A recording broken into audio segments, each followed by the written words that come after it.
Hi, I hope you're alright out there. So this is the last of these trawl through various bands I'm going to do. What I thought I'd do today is a random album trawl. So these are albums by bands where I've got one album by them, or sometimes they only made one album, or sometimes, a few albums, but not enough to do a whole thing. So there's quite a lot of them, but here's one for you. There's a Rock Candy remaster. A lot of people like this. If you haven't heard this, is Night of the Crime by Icon. So a lot of people say it's AOR, but I kind of think it's more hard rock, typical American hard rock. Basically a band that didn't have a lot of luck. They did the first album, they did this, the singer left. Then they did they lost the deal and did a third album on a smaller label. But there's a lot of love for this album. It's a cult classic. It was produced by Eddie Kramer, not that great. I think it was Eddie Kramer, and basically Ron Neverson of UFO fame and Heart in Europe, he remixed it. But it's a cracking album. It's one of those albums. There's not a bad track on it. It probably kind of gets better as it goes along, when it gets the kind of heavier tracks going. But they're good musicians, good players. That's from 1985, but it was kind of out of print for a long time. We used to have that on vinyl, but that's Night of the Crime by Icon. Like I say, if you're interested in other albums, there's their debut album, Icon, and there's is it Right Between the Eyes, I think it's called. Let's get another one, another 1985 one is convenient. I've got a couple of other albums by this band. Basically, they did 3 albums and split up, but that's Canada's Coney Hatch. There, I've got my Rock Candy sticker on that. I actually got this last year, and my brother had the albums, and we used to love a song called Devil's Deck by Coney Hatch that was played on the Friday Rock Show, which is a great track. Their debut album is pretty good. It's worth hearing. I'm not as keen on the second one, although I've got that. And then the third album is this. I'll just show you again. That's Friction. So this is produced by Max Norman, who did Megadeth, Loudness, Lynch Mob, Ozzy Osbourne. It's got great production, very 80s, very big sort of snare.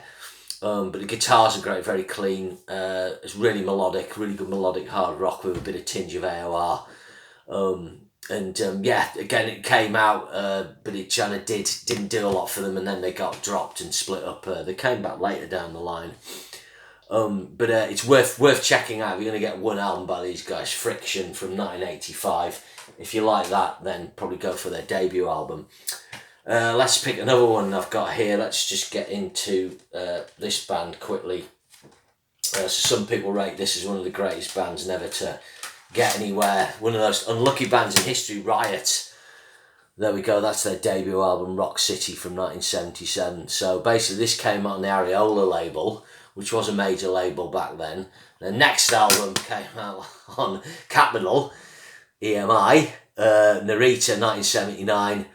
And then they lost a deal again, and then they made their all-time classic, which is Far Down Under. So this would be the album I'd recommend to check out if you want to, go for some early 80s, late 70s American hard rock, proto heavy metal. But the Narita album's really good as well. It's got great tracks on that, really punchy production. But very unlucky band. Basically, the singer, he left, Guy Speranza, he died of cancer quite young. The guitarist and main man, Mark Reale, he died of, I think it's complications from Crohn's disease. They got a singer in after Guy Speranza left in 1982 called Rhett Forrester, and they made this album, Restless Breed. I'll come to that in a sec. And he was killed in a drive-by in a shooting incident, some disagreement, I think, in his car. So really unlucky band. This album's actually more sort of classic rock. It had more of a Coverdale voice. I wasn't fussed with it at the time. I think my brother bought it. I heard it a few times back in 1982, and then recently I decided to get it. And it's pretty good. It's not as good as the 2 albums before, but it's got a good sound to it and a good feel. This is a classic. It's going back to this Far Down Under. You can hear some elements of power metal. I'll come to what happened with them. But tracks like Swords and Tequila, Altar of the King, they have some of those slightly fantasy lyrics. But they played the original Donington in 1980, and they always had a real cult following over here. But they're really good, building on this Montrose sound, really, with really punchy drums, guitar, and cool vocals, just very American, later on they came back as Riot with an album called Thundersteel, but Mark Reale, complete with hairpiece, was the only original member. And I kind of take issue with this because really this is a completely different band, but weirdly enough this is very influential album. I didn't realise how influential this album was until I started playing sort of trad metal myself in the back end of the last decade. And you know, people would talk to me at gigs, and I was teaching a lad from Greece guitar, and really big in Europe this. The guy on the drums went on to do Rob Halford's band, really quick double kick drum beats, and this, it's proto power metal, you know, it's power metal in a lot of ways before you have power metal in Europe properly. So that is well worth checking out. I mean, I don't know what the other stuff's like after 87. This is 88, sorry. But this is a good album, you know, with high metal screaming and really quick, you know, tempos. My brother had that at the time, but I've kind of come back to it. Jumping ahead, power metal. So another example of American power metal, and this is the only album I've got by this band. I like it principally for the first track, which has got one of the most stunning metal vocals ever, and it's by Iced Earth, The Glorious Burden. So this is a concept album based on the American Civil War from 2004. So Iced Earth, very popular in Europe, places like Greece in particular, in Germany, I think, run by a guy called John Schaefer. So a couple of albums, they do a lot of albums, and then in 2004 Ripper Owens from Judas Priest, obviously he's left Priest 2001-2, he joins them for a couple of albums. And the opening track on this, Declaration Day, even if you check nothing else out, have a listen to the track Declaration Day. On the third verse, Ripper Owens does some of the most stratospheric metal singing ever, and for that alone I like this album. You know, a lot of people think it's great, and it is. It's you know, I think it's virtually, you know, good 70 minutes long, proper concept album with a great cover there on the American Civil War. Yeah, more power metal, because we're in a power metal mood. So a band I like, this band I think have done 12 albums now, and at various points I've had most of those, but some I've liked more than others. So I have a select lot, and that band is Germany's Primal Fear. There you go, there's their 2002 classic Black Sun. So what are Primal Fear like? Basically fast double kick drums like the Riot I was telling you about before, screaming heavy metal singing. So interesting enough, connection with Iced Earth, though, was Ripper Owens, who replaced Rob Halford in Judas Priest. So originally Ralph Sheepers of Gamma Ray, he was had the Judas Priest guy. I think he was the guy they were going to go for, but they kind of had him in a waiting pattern to do the gig recording, and for some reason they decided not to go with him and go with Ripper. So when that happened in 1996, 97, he teamed up with Matt Sinner from the band Sinner, and they formed Primal Fear.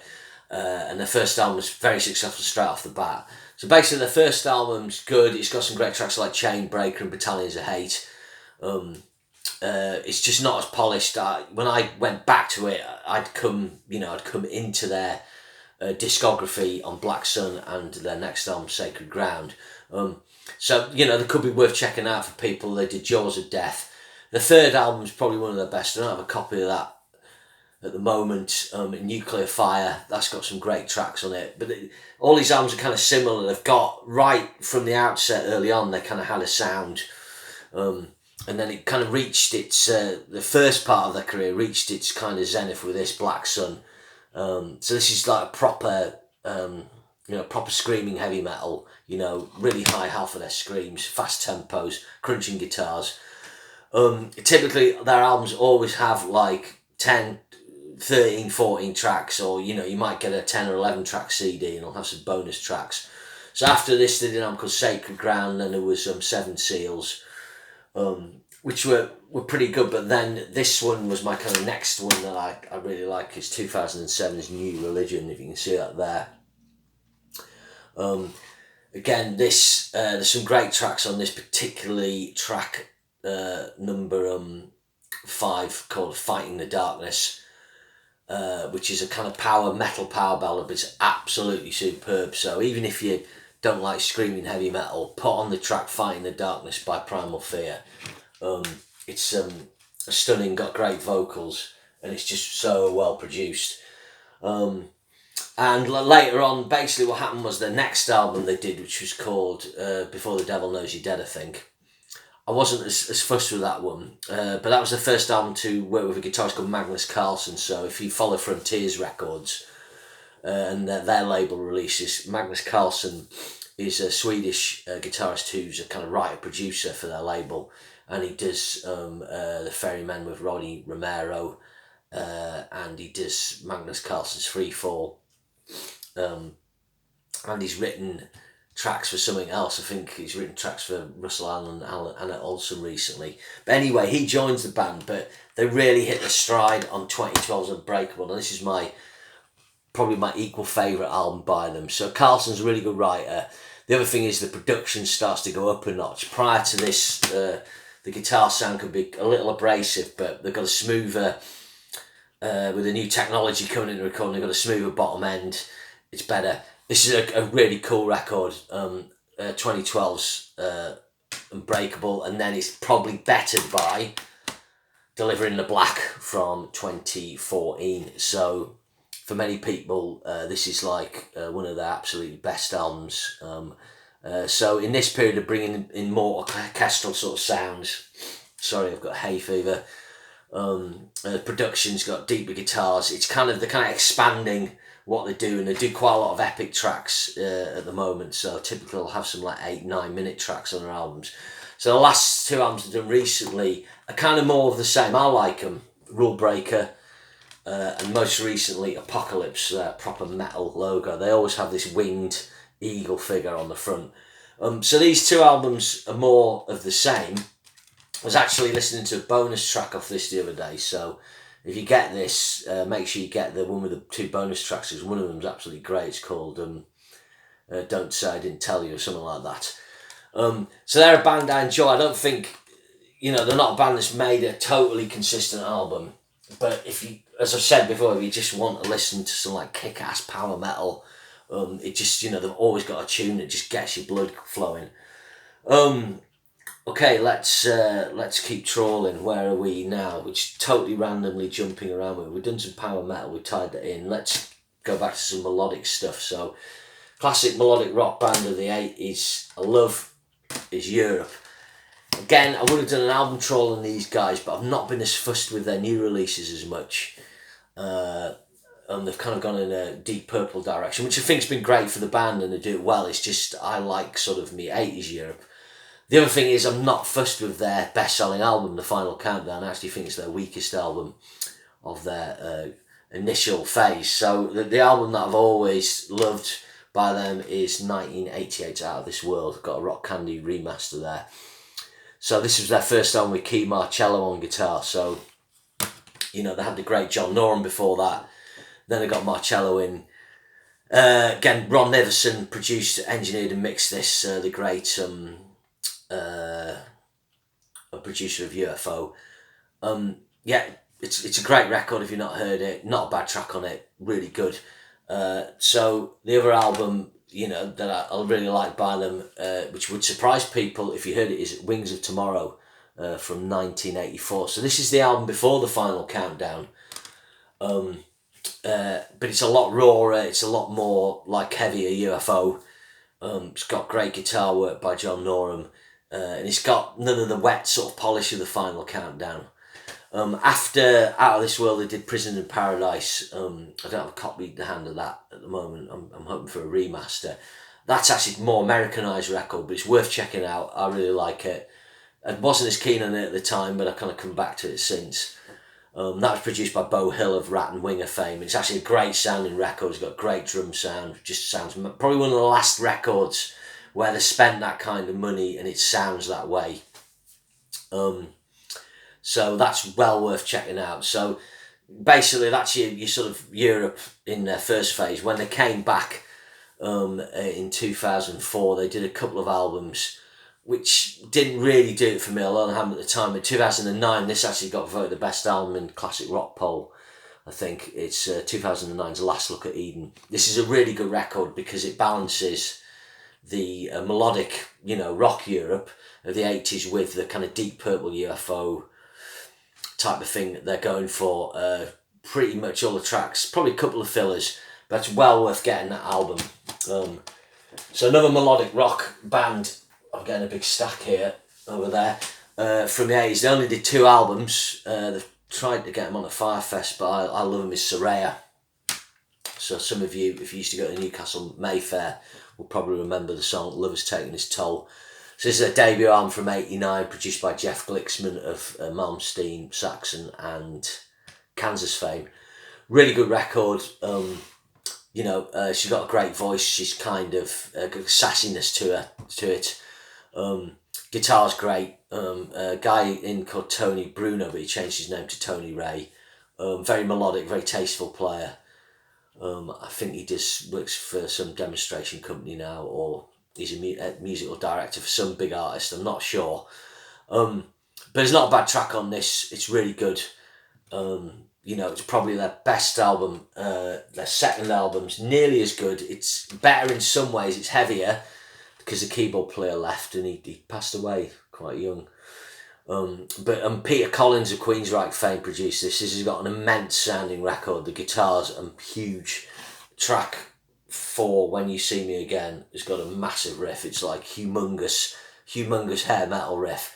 So again, with this, not really a bad track on it. I think a criticism of it, the songs are a little too long on this. It's not quite as tight as the other album. But two things I really like on this album particularly is it has lovely outro solos by Tony Ray. So it's always worth on the fade out, which is what they do in the 80s, so turning that up. And the last track's an acoustic track called New World, which is really beautiful. But it's very good. They both need to be kind of remastered, really, those. I can just say I've missed a couple of power metal albums there. So more melodic rock. We've got some here, like this is one of the most cult albums ever that I love. This is Aviator, their debut album and only album from 1986. I think this is a cautionary tale of what can go wrong. This album's great. It's got great production by Neil Kernan, who produced Queensryche and Autograph and Dokken. Singing's great, the playing's great. These are kind of crack guys who'd been on the scene for years, are in their mid-30s. They basically got the deal without ever playing a gig. They practiced, they did the album, it came out, it got buried. I don't think they ever played live. Mental. Maybe they did once. There's some sleeve notes in it, but it's a really, really good record. Again, probably not a bad track on it. The production's so good. Very 80s, but a good 80s. You get this on Rock Candy Remaster, but I would strongly recommend you check it out. Aviator. It's like one of those cult AOR hard rock classics of the 80s. Another one, I haven't got the debut album by this band. Some of you might remember this. It's Prophet's Cycle of the Moon. Again, a pop rock band from New Jersey. Got one of my favourite cult guitar players, this band, Ken Dubman. Now runs some kind of sailing boat ship or something like that in New Jersey. So yeah, it's a good record. Probably not quite as polished, the production, but they were on Megaforce. They didn't have the budget, that a big label would give you. But I like this album. If you're interested in Sound of a Breaking Heart's a good sort of AOR track. The title track's good. They did another album after that, which was I've got this on Z Records, called Recycled. I don't actually know this album that well. I haven't listened to it that much, but it's pretty solid, a bit more guitar-y. And their debut album, you can find videos of that on YouTube. So, Prophet. So, I tell you what, let's dig out a couple of 70s classics here. I've only got one album by these bands. First one is Montreux's debut album. I've listened to the second album, Paper Money, but I don't think, for me, it totally does it. That's got a track called I Got the Fire on it, which was covered by Iron Maiden. But this album, 1974, basically invents American hard rock. Without this album, stuff like Riot, Van Halen, it's not going to come to pass. This is one of these albums where everyone who was in a band in the early, the mid-70s probably bought a copy of this album. And its direct arrangements and direct nature is a big influence. You remember at this point, a lot of bands have long songs and stuff like that. This has only got 8 tracks. It's over in 32 minutes. So you got great vocals by Sammy Hagar, great punchy guitar by Ronnie Montrose. But it's like they just kind of basically made one of the most important albums ever, and then it all kind of went wrong, and Sammy Hagar left after their second album. Principally, I think Ronnie Montrose's fault. Very difficult man to work with. Strange guy in some ways, but that's it's well worth checking out if you've never heard Montrose's debut album. But for me, like I say, that's it. That's all you need. Another great debut I've got is Angels. Only got this recently. I delved into the second album, but I wasn't as fussed. But this is pop rock, basically AOR crossed with a bit of prog. Obviously, Styx and Kansas would probably fit that mould as well. A little bit Uriah Heep influence on this, with crazy keyboards by Greg Giuffria. So this is from '75, and it opens with probably the best track they ever did, a track called Tower. But it's again, if you're interested in cult American hard rock, punk rock, this album, it's a great starter if you want to check that out more. That's Angel's debut. Let's have a look here. What we got? Yeah, I'm kind of melodic mode. Let's right, yeah, we'll jump ahead with some Swedish melodic rock. So a mate of mine got me into this band. He said he ever heard Treat. I'm like, who? And they were around in the 80s, but they're more popular in Sweden and parts of Europe. So I never heard of them, or maybe I'd seen them in Kerrang, but it just, it didn't really get released over here. And then back in 2010, they made a comeback album with this, Coup de Grace. And this is absolutely fantastic. It's great melodic hard rock AOR.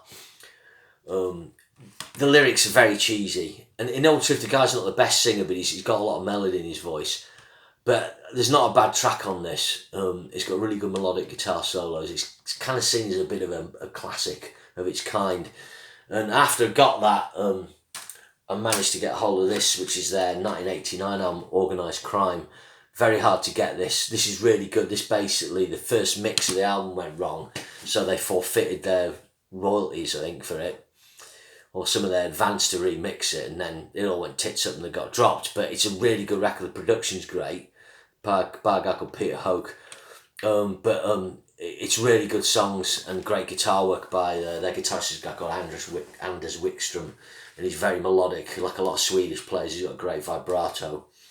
So that's from 1989. They've got other albums before that, Scratch and Bite and Dream Hunter. I don't have those, but there's a really good best of, which covers that era, Weapon of Choice. So if you're interested, that's a good sort of one-stop shop. If you want to sort of delve into Sweden's other melodic rock band that was in Europe. Recently they made this album, I can't pronounce it, Tunguska. I wasn't as keen on that album before, but it's really good. Not as good as Coup de Grace, but the most recent album is well worth checking out. And that brings me to Work of Art. They're another Swedish melodic rock band. This album from 2011, I have to look at it, In Progress. This has got some really great songs. 2 or 3 that are just a bit too wimpy for me, but when it's on song, it's really good. So it's proper people compare it to Toto and Journey. The production's great, the vocals, the hooks. They're well worth checking out, Work of Art, and that's In Progress. Yeah, I've got their latest album, which is good. And another band of that ilk, which people are sort of becoming more aware of. I'll just pick out this album, is the band Eclipse. So there's a guy called Eric Martinson, and he's a producer, engineer guy, and he's also got his band Eclipse. This is their 2012 album, Bleed and Scream. So great hooks again, heavier, they're proper kind of hard rock with some metal-y elements like Whitesnake, Scorpions, Dokken. And their guitarist Magnus Henriksson is very good, sort of Malmsteen-esque. So, they're a band well worth checking out. This is the first album I got by them. They've done 3 albums since then. But Eclipse, another cool band. Now, I've trawled through my sort of melodic rock sort of stuff I have. There's just a band I need to get from here because I've forgotten it. So I'm just going away from my video, which I don't normally do, but so that this is all a bit loose today. There we go. Let's pick those out and we'll get that. So here's another sort of AOR band. Again, people will be aware of this band from their album Last of the Runaways, and the song I'm a Believer, and of course it's Giant, which you know, kind of played on TV back in the day. But their second album, Time to Burn, is better. Again, it's got gold standard production by a guy called Terry Thomas. I think he was recording 72 tracks this. So obviously this is before digital recording, you could have like as many tracks as you wanted. But the production's great. The playing and singing by Dan Huff in particular. He's one of the all-time great guitarists. If you think you haven't heard Dan Huff, you probably have. He's one of the world's top session players in Nashville. So, you know, if you've had the radio on and something's come on of that ilk or pop, country pop, you probably have heard him play guitar or something he's done. But it's well worth getting that album, and a lot of people, like I say, love the first album as well. Here's another one, a real one-off from 1989. They did another album which I got, which I don't really know that well. I've never kind of listened to it enough to get it in my head, but it's good. This is an all-time classic. It's Blue Murder's debut album, so John Sykes' band. It's from 1989. Obviously some of the lyrics are dodgy. But it's a humongous sounding album. Bob Rock is, again, it's one of those albums at the tail end of the whole 80s thing, so the production's like ridiculously huge. But people that, you know, John Sykes is a great guitar player, he's a great songwriter, he's a great singer as well. And that was my album of 1989, Blue Murder's debut. Superb. Another album around that time, I think it's 88, 87, is a band I like, is Lion, Dangerous Attraction. So this was on the Scotty Brothers label, and the principal interest for a lot of people for this band is that it's the first band to have Doug Aldridge in, of Whitesnake and Dio fame. So I got this album on vinyl when I was younger at school, at secondary school, and I used to love listening to it. It's an album I actually like it more now. I mean, it's got cheesy lyrics and stuff like that, but it's a bit rawer. Again, they didn't have the budget of other bands, so, you know, the guitars are a bit grittier. It's a bit more stripped down than your typical fare of the time. If you actually look at the picture of them on the back, they're actually just in leather jackets and looking pretty street. And on the front, you know, it's kind of similar, a little more glammy, but it's quite interesting. At this time, bands have such big hair and everything. And Lion look pretty cool here. So that's well worth checking out. The follow-up, Trouble in Angel City, it's not as good, but it's got some great songs and guitar. They'd lost their deal by then. They went on the Grand Slam Records. But Dangerous Attraction by Lion, one of my favourite 80s albums. Like, I love listening to that. No, weird. Again, this band's done about 20 albums. But they just picked two out. The one I loved and I got because I'm banging the guitar. This is by Japanese band Loudness. So that's Lightning Strikes. So this is from 86. Again, it's produced by Max Norman, who I mentioned before. Sounds great, it's got great production, and such an unusual sounding band. They've got great riffs, great drumming. The singer sings in English, but obviously with a Japanese accent, so it gives them a unique sound. This is my favourite by them. It's a classic track, and there's Ashes in the Sky, their epic track.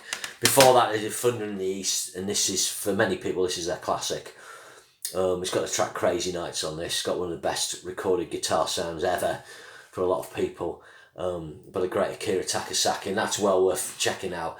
I was listening to earlier stuff the other day, and they're actually a really very good band, you know, before they got more internationally known. And they had the sound together pretty early on, so I think, you know, they sort of got the mickey taken out of them back in the day, but you know, it's a really stunning achievement, you know, to come from Japan and like do what they did, and you know, get a bit of success in the States.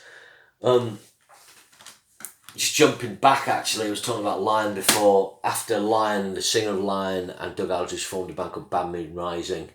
That's a 3-disc set of theirs. You know, if you're interested in checking that out, there's an album called Blood, the second album they did. That's the kind of back sleeve of that.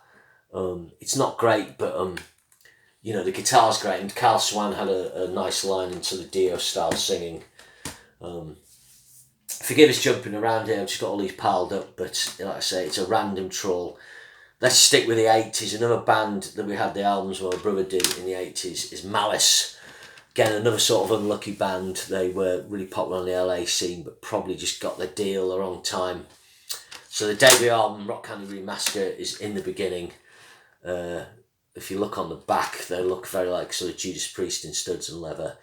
Production lets this album down. It's actually a mixture of demos that were remixed and the original, studio sessions they did. But it's got something about it. The songwriting's good on this. Their second album I prefer, although I would understand why people prefer that one, and that's 1987's License to Kill.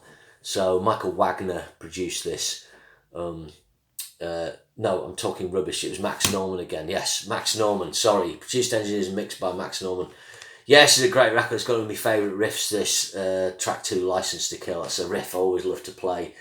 But yeah, so they got a bit more notice with that, but it didn't happen for Malice. But if you like, they compared to Judas Priest because they had a blonde guitar player and a dark-haired guitar player, but they've got that sound, but it's kind of commercialised more, particularly on the License to Kill album.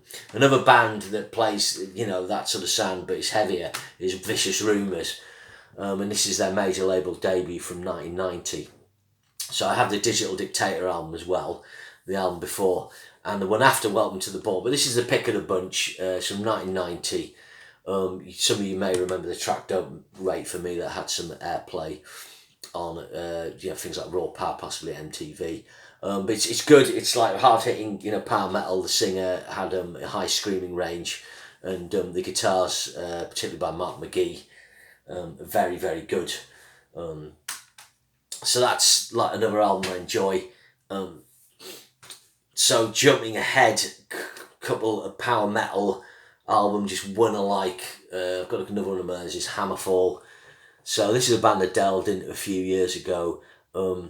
It's all sword and sorcery, power metal, but this is a great sounding record. If you're interested in production, this is produced by Charlie Boerfind. This is the album he did after Saxon's Lionheart album. So he made 2 fantastic sounding albums on back to back. It's got big drums but tight, massive guitars, amazing guitar sound. It's patchy, but there is some really fun tracks on here like Bloodbound and Fury of the Wild, Hammer of Justice, and The Templar Flame, my favourite. So bit of power metal there. Their album before that I quite like as well. The 3 they did before that tend to get a bit better reputation. And one of my favourite albums, there's probably only a few albums in the 21st century I would consider classic. One of them is Firepower by Judas Priest, and the other one is this, which is Rob Halford's debut, Halford Resurrection, in 2000. So basically he did his 2 albums with Fight, and then he actually, I'll come to that, and then he did an album called 2, which was kind of Marilyn Manson-esque industrial, and then he goes back to his roots and he makes this, and it's one of the all-time traditional metal comebacks for me. It's got a lovely mix of tracks, sort of Painkiller style metal and more melodic stuff, reflecting the British steel, Point of Entry, Screaming for Vengeance type of sound of Judas Priest. It's produced by Roy Z, who did Bruce Dickinson's solo stuff. So it's just a great record, from start to finish. There's very, very little filler on this. And the opening's one of the great statements of intent in heavy metal. If someone wanted to announce, I am back, the title track that opens the album tells you all you need to know. But it depends how you feel about Bob Halford. I worship him, but if you're not into that, but if you've never heard Resurrection and you want to check out some metal, try that. Another album just quickly is Fight, Rob Halford, his first album he did with Fight, War of Words. I've got a copy in there, but I'll knock over to me rack. That's another album I love to listen to, and it's quite interesting as well because Russ Parrish plays guitar on that, who's more commonly known as Satchel now from Steel Panther, but really good. Again, he got a lot of shit at the time for people said, he's jumping on the Pantera bandwagon, but when you listen to it now, it's a really strong album.